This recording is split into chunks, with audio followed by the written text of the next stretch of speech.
পনির পরোটা বানানোর জন্য প্রথমে আটা নিন, তাতে একটু নুন দিন আর একটু ঘি দিন, দিয়ে ভালো করে মাখুন।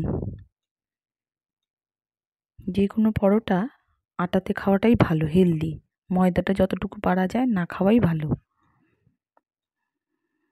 মাখা হয়ে গেলে দেখুন মুট করলে যেন এরকম একটা জড়া জড়া ভাব হয়ে আসে, দেখে নিন।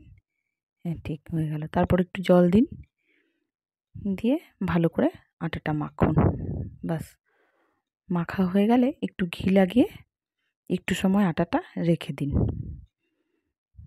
15-20 মিনিট রেখে দিন, একটু ঢাকা দিয়ে রাখবেন। তারপর ভিতরে ডোয়ের ভিতরে দেওয়ার জন্য পনিরটাকে এভাবে গ্রেট করে নিন।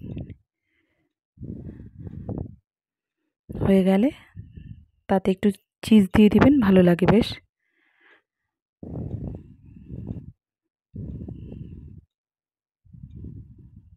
তা একটু নুন দিবেন, একটু গোলমরিচের গুঁড়ো, আমচুর পাউডার,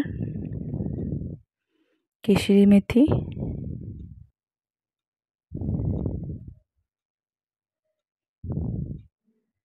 একটু মিষ্টি,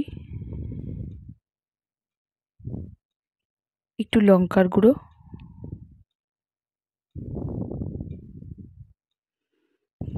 দিয়ে ওটাকে মেখে নিন।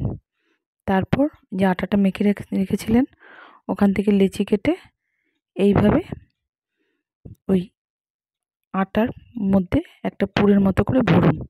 তারপর ওটাকে বেলুন, তারপর এইভাবে তেলে দিয়ে ভাজুন।